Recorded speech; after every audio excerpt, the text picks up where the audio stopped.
Hello बच्चों, जय श्री कृष्ण, जय श्री राधे। दोस्तों, मेरा नाम है शैलेंद्र शर्मा और आप देख रहे हो मुझे अपने प्यारे से YouTube channel super done classes में। फ्रेंड्स, आज के लेक्चर में हम लोग बात करेंगे क्लास 12th फिजिक्स। और क्लास 12th फिजिक्स में बच्चा मैं स्टार्ट करने वाला हूँ मूविंग चार्ज एंड मैग्नेटिज्म। और उसमें हम लोग पर्टिकुलर टॉपिक पढ़ते हुए जाएंगे, टॉपिक वाइज न्यूमेरिकल्स भी करेंगे और टॉपिक वाइज कंटेंट को समझेंगे। राइट, टॉपिक वाइज हम लोग स्टडी करेंगे। तो आज के लेक्चर में बच्चा हम लोग स्टडी करेंगे बायोट-सैवर्ट्स लॉ के बारे में। इसके बारे में बायोट-सैवर्ट्स लॉ, और चैप्टर का नाम है मूविंग चार्ज एंड मैग्नेटिज्म। तो जो बच्चे अभी हमारे चैनल पर नए हैं वो चैनल को सब्सक्राइब करें और अपने फ्रेंडों के साथ में शेयर जरूर करें और लाइक बटन को प्रेस करना ना भूलें। तो चलिए करते हैं लेक्चर को स्टार्ट। तो गाइस, अब हम करते हैं लेक्चर को स्टार्ट और हम बात करने वाले हैं बायोट-सैवर्ट्स लॉ के बारे में। राइट, तो सबसे फर्स्ट हमारा जो हेडिंग है that is बायोट-सैवर्ट्स law. Biot Savart's law. बच्चों, बायोट-सैवर्ट्स लॉ ने किसी भी पॉइंट पर मैग्नेटिक फील्ड कैसे कैलकुलेट करना है इसके बारे में हमें इंफॉर्मेशन दी। जरा चेक करें, इन्होंने क्या बोला कि अगर हमारे पास एक कोई करंट कैरिंग वायर है, इस करंट कैरिंग वायर में हमने क्या किया, इस करंट कैरिंग वायर में हमने छोटा सा एलिमेंट कर लिया। इस एलिमेंट की जो लेंथ है वो है dl। राइट, कितनी लेंथ? dl। अब I इंटू dl, बच्चा I इंटू dl, इसको अपन बोलते हैं करंट एलिमेंट। क्या बोलते हैं? Current element. जो बायोट-सैवर्ट्स लॉ है, बायोट-सैवर्ट्स लॉ ने ये बोला कि एक अगर हमारे पास करंट एलिमेंट है और करंट एलिमेंट से कुछ डिस्टेंस पर एक पॉइंट P है, कुछ डिस्टेंस पर एक पॉइंट P है और ये जो पॉइंट है ये इस करंट एलिमेंट से थीटा एंगल पर है। किस एंगल पर है? थीटा एंगल पर है। तो इस P पॉइंट पर जो मैग्नेटिक फील्ड होगा वो dB होगा। अब ये जो dB मैग्नेटिक फील्ड है, ये जो dB मैग्नेटिक फील्ड है, it is directly proportional to current flowing through the current element. इस करंट एलिमेंट में जितना करंट फ्लो रहा है उसके डायरेक्टली प्रोपोर्शनल होगा मैग्नेटिक फील्ड। पहला स्टेटमेंट ये दिया।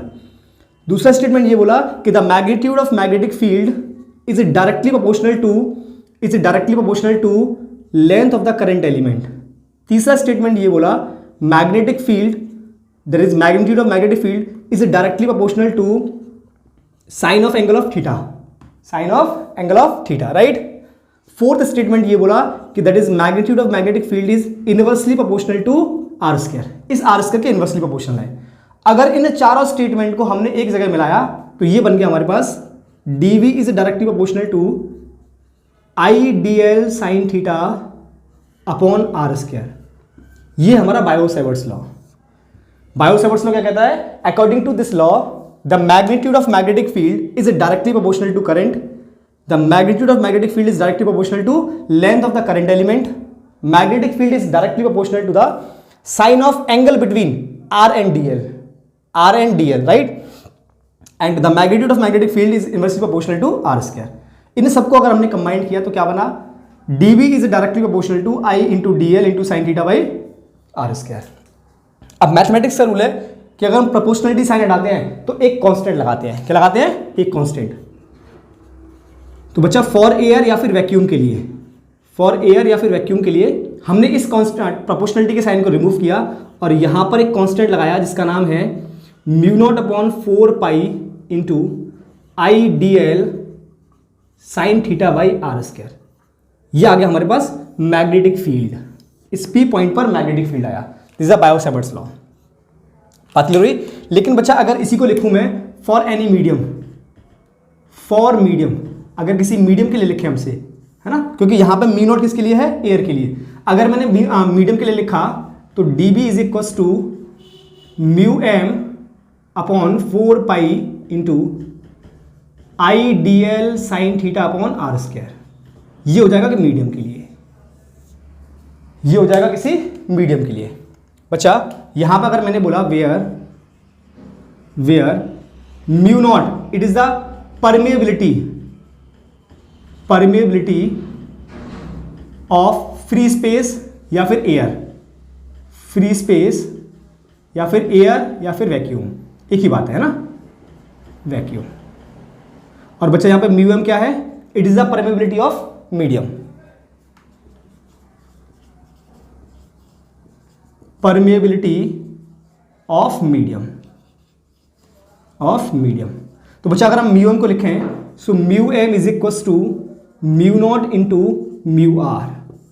बच्चे यहां पे म्यू आर क्या होगा? It is the relative permeability, यहाँ पे म्यू आर क्या है, relative permeability, relative permeability, relative permeability. बात क्लियर हो गई? तो आई थिंक आपको बायो-सैवर्ट्स लॉ समझ आ गया होगा। बायो-सैवर्ट्स लॉ केवल क्या बोलता है कि अगर यहां पर मैग्नेटिक फील्ड कैलकुलेट करना है तो वो मुझे केवल और केवल इस करंट एलिमेंट की वजह से ही पता होगा। कंप्लीट वायर की वजह से मैग्नेटिक फील्ड ये कैलकुलेट नहीं करते हैं, ये केवल स्मॉल करंट एलिमेंट की वजह से ही पी पॉइंट पर मैग्नेटिक फील्ड कैलकुलेट करते हैं, जो कि स्मॉल डीबी होगा। और ये कितना होता है?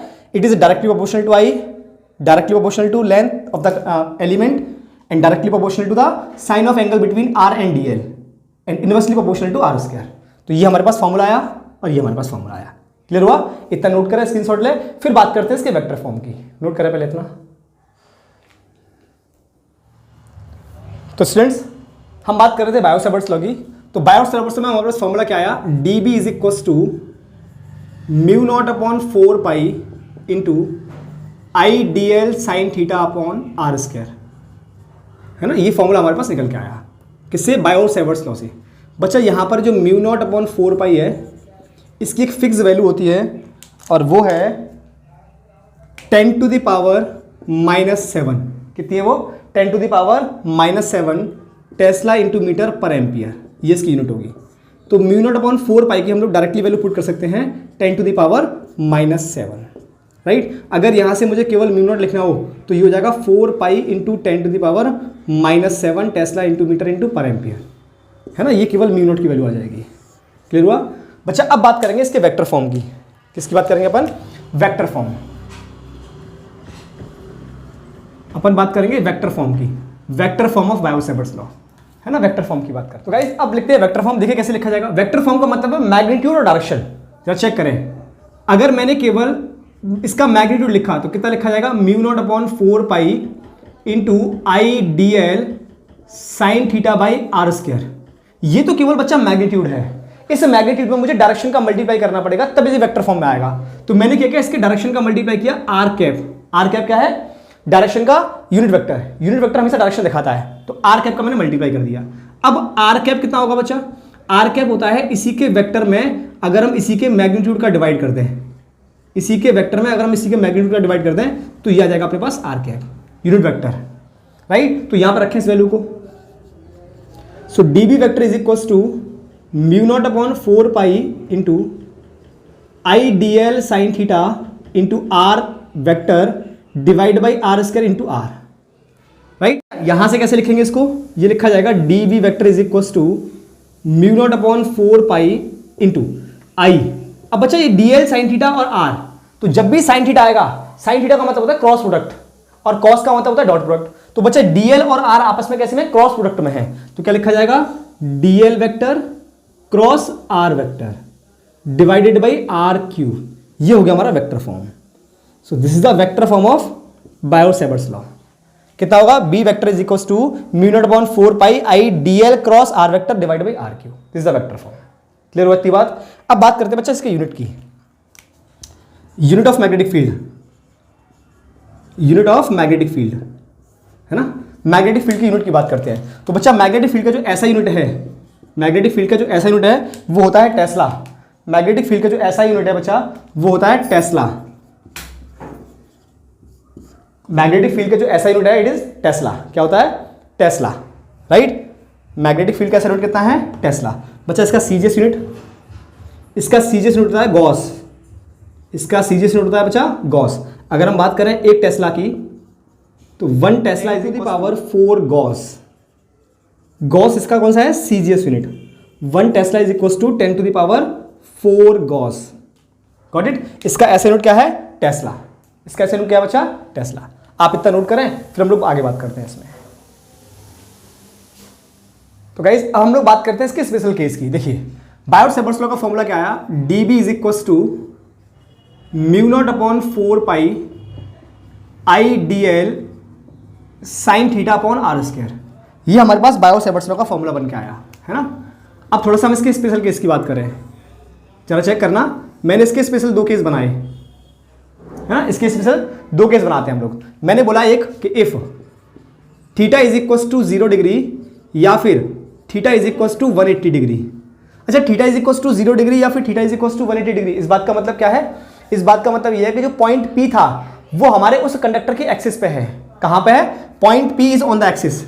जो P पॉइंट है, पॉइंट P जिस पे हमें मैग्नेटिक फील्ड कैलकुलेट करना था, point P is on the axis, on the axis of wire या on the axis of conductor, उस कंडक्टर के एक्सिस पे है ना? तो इस समय बच्चा मैग्नेटिक फील्ड कितना होगा? So dB is equal to mu not upon 4 pi into I D l, और ये हो जाएगा sine 0 divide by are square. बच्चा साइन 0 रखें या फिर साइन 180 रखें, दोनों की वैल्यू होती है 0। तो कंप्लीट मैग्नेटिक फील्ड कितना आ गया? 0। तो बच्चा यहां से ये इंफॉर्मेशन मिली कि अगर किसी भी कंडक्टर या किसी की वायर के एक्सिस पे अगर मैग्नेटिक फील्ड मुझे कैलकुलेट करना है तो वहां मैग्नेटिक फील्ड कितना होगा? ऑलवेज 0। कितना होगा? 0। दूसरा बच्चा मैंने ये लिखा कि if theta is equal to 90 degree, अगर एंगल 90 डिग्री है, इसका मतलब हमारा वायर ऐसे था, है ना, और हमारा पॉइंट P कहीं यहां पे है, मतलब इनके बीच में 90 डिग्री एंगल है। कितना एंगल है? 90 डिग्री एंगल है, राइट? तब मैग्नेटिक फील्ड कितना होगा? dB is equal to mu not upon 4 pi into I D L sine 90 divide by are square, और बच्चा साइन 90 होता है 1, राइट? तो इस समय जो मैग्नेटिक फील्ड होगा ये होगा मैक्सिमम। कितना? Mu not upon 4 pi into I D l upon r square. ये मैक्सिमम मैग्नेटिक फील्ड आ जाएगा इस समय कैलकुलेट होके। कैसा आ जाएगा? Maximum magnetic field. क्लियर है? नोट कर रहे हैं। तो गाइस अब बारी आ गई क्वेश्चन की। अब हम करते हैं बायो सेवर्ट्स लॉ पे क्वेश्चन। देखिए, an element dl is equal to, that is delta l is equal to delta x i cap is placed at the origin and carries a large current I is equals to 10 ampere. What is the magnetic field on the y-axis at a distance of 0.5 meter where delta x is equals to 1 centimeter? बच्चों question में बोला हुआ है, question में हमें एक statement दिया है कि delta l is equals to delta x i cap, है ना, और करंट दिया हुआ है बच्चा 10 एम्पियर। क्वेश्चन में बोला है कि what is the magnetic field on the y-axis at a distance of, मतलब मुझे r की वैल्यू गिवन है 0.5 मीटर, और डेल्टा x की जो वैल्यू दी है इट इज 1 सेंटीमीटर। 1 सेंटीमीटर। तो जरा चेक करें बच्चा क्वेश्चन को। क्वेश्चन ने ये बोला है अपन से, जरा चेक करो कि हमारे पास x एक्सिस में करंट एलिमेंट है। कहां पर? x एक्सिस में, राइट? एक करंट एलिमेंट है जिसका नाम है delta l is equal to delta x। ये x एक्सिस में है क्योंकि i कैप क्या दिखा रहा है? x एक्सिस में। यहां से y एक्सिस पर r डिस्टेंस पर एक पॉइंट P है। y एक्सिस में r डिस्टेंस पर एक पॉइंट P है। यहां मुझे मैग्नेटिक फील्ड कैलकुलेट करना है। क्लियर? यहां मुझे मैग्नेटिक फील्ड कैलकुलेट करना है। तो बच्चा r और करंट एलिमेंट के बीच में कितना एंगल आ गया? 90 डिग्री। तो मतलब यहां से मुझे थीटा की कैलकुलेशन मिल गई 90 डिग्री। तो बच्चा इस वाले पॉइंट पर मैग्नेटिक फील्ड कितना होगा? dB is equal to mu not upon 4 pi into I D L sine 90 divide by are square, right? So dB is equal to, ये हो जाएगा 10 to the power -7 into current कितना है? 10 into dl। dl का मतलब बच्चा delta x, और delta x की वैल्यू कितनी है? 1 सेंटीमीटर। सो 1 इंटू 10 की पावर -2, क्योंकि ये सेंटीमीटर को मीटर में कन्वर्ट करो तो 1 इंटू 10 की पावर -2 मीटर आ जाएगा, divide by are square. R का मतलब यहां से यहां तक की डिस्टेंस कितनी है? 0.5। सो बच्चा 0.5 इंटू 0.5, क्योंकि 0.5 का स्क्वायर है। क्लियर हुआ? सो dV इज इक्वल टू, बच्चा कैलकुलेट करें, एक पॉइंट यहां से था, एक पॉइंट यहां से था, 100 ऊपर बढ़ गया, है ना? तो ये कितना आ गया? 1000 हो गया, 10 ये और 100 ये, तो 10 to the power 3 into 10 to the power -9, 10 to the power -2, 10 to the power -7 divide by 5 into 5 25। Got it? So ये बन गया बच्चा dB इज इक्वल टू 100, यहां लिखा मैंने, इंटू 10 टू द पावर -8 बच गया, ये -9 था, एक इसमें से हमने कन्वर्ट कर दिया तो -8 बचा, divide by 25, divide by 25। So 25 से कैंसिल आउट करो 4 times. So magnetic field is equal to 4 into 10 की power -8 tesla. So magnetic field कितना रहा? 4 इंटू 10 की पावर -8 टेस्ला। बात करें इसकी डायरेक्शन क्या होगी बच्चा? डायरेक्शन की बात करें, जरा चेक करें डायरेक्शन। तो ये एक्स एक्सिस में है, ये वाई एक्सिस में है, तो इसकी जो डायरेक्शन आएगी वो आएगी जेड एक्सिस में, दैट इज के कैप। डायरेक्शन कैसे फाइंड करते हैं हम लोग? डायरेक्शन फाइंड करते हैं राइट हैंड थंब रूल से। कैसे फाइंड करते हैं? राइट हैंड थंब रूल से। राइट हैंड थंब रूल से मतलब करंट आपका इस तरफ फ्लो हो रहा है, राइट हैंड थंब रूल ये वाला है अपने पास, तो फिंगर्स को प्लेस करेंगे in the direction of point, fingers को प्लेस करो, और थंब को प्लेस करेंगे in the direction of current. तो हमारे एक्स डायरेक्शन में करंट फ्लो हो रहा है, मतलब करंट इस तरफ है, ये इस तरफ करंट जा रहा है, तो पॉइंट ऊपर की तरफ है, तो कर्लिंग फिंगर, जिधर फिंगर हमारी कर्ल करेंगी उस तरफ की डायरेक्शन होगी मैग्नेटिक फील्ड की। तो ये एक्स एक्सिस में है, ये वाई एक्सिस में है, और फिंगर को कर्ल करो तो ये बाहर की तरफ आएगा, मतलब जेड एक्सिस में, तो डायरेक्शन में आ जाएगी के कैप।